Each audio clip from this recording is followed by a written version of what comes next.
राजपूत इतिहास सिर्फ तलवारों की चमक और युद्ध के मैदानों तक सीमित नहीं है। यह बलिदान, सम्मान और वीरता की वो कहानी है जिसने सदियों तक पूरे हिंदुस्तान को गौरवान्वित किया। लेकिन क्या आपने कभी सोचा है कि एक ऐसी रानी जिसने कभी युद्ध में तलवार नहीं उठाई, फिर भी उसका नाम इतिहास में स्वर्ण अक्षरों में क्यों लिखा गया? आज हम बात करेंगे रानी पद्मावती के जौहर की, वो शौर्य गाथा जिसने चित्तौड़गढ़ के हर कण कण में वीरता की लौ जलाई। साल 1303, दिल्ली का सुल्तान अलाउद्दीन खिलजी, जिसकी निगाहें चित्तौड़गढ़ पर टिकी थी। लेकिन क्या वो सिर्फ इस किले को जीतना चाहता था? नहीं, उसके लालच की असली वजह थी रानी पद्मावती की अपूर्व सुंदरता। उसने सुना था कि रानी पद्मावती दुनिया की सबसे खूबसूरत महिला है और वह किसी भी कीमत पर उन्हें पाना चाहता था। अपने विशाल सेना के साथ खिलजी ने चित्तौड़ को चारों तरफ से घेर लिया। महीनों तक युद्ध चलता रहा। जब राजा रतन सिंह ने उसकी शर्तें ठुकरा दी, तो खिलजी ने चित्तौड़ को छल से जीतने का षड्यंत्र रचा। राजा रतन सिंह और उनके वीर योद्धा युद्ध में वीर गति को प्राप्त हुए।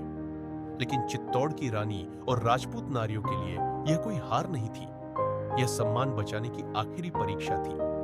रानी पद्मावती ने सभी महिलाओं को राजमहल के अंदर बुलाया और एक ऐतिहासिक निर्णय लिया।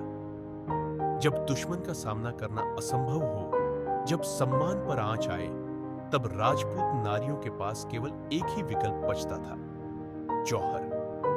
रानी पद्मावती के नेतृत्व में सैकड़ों राजपूत नारियों ने अपने सम्मान की रक्षा के लिए जौहर कुंड में प्रवेश किया। हर कोई लाल जोड़े में था, माथे पर चंदन, हाथों में भस्म और होठों पर विजय का मंत्र। कोई भय नहीं, कोई पछतावा नहीं, बस अपने स्वाभिमान की रक्षा का संकल्प। चित्तौड़गढ़ के किले में जलती हुई अग्नि की लपटें खिलजी की सबसे बड़ी हार बन गई। उसने चित्तौड़ का किला तो जीता, लेकिन उसे वह नहीं मिला जो वह चाहता था। इतिहास गवाह है कि राजपूत महिलाएं हार नहीं मानती। वे खुद को मिटा सकती हैं, लेकिन सम्मान नहीं। आज भी चित्तौड़गढ़ का किला उन वीरांगनाओं की गवाही देता है जिन्होंने अपना सब कुछ त्याग कर इतिहास की सबसे गौरवशाली गाथा लिखी। जौहर कोई भय का प्रतीक नहीं, यह बलिदान और सम्मान की अद्वितीय मिसाल है।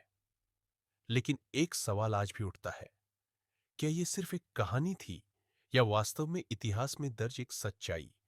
क्या जौहर सिर्फ एक परंपरा थी या उस समय की मजबूरी? आपका क्या मानना है? क्या जौहर इतिहास की सच्चाई थी या सिर्फ एक कथा? हमें कमेंट में जरूर बताएं।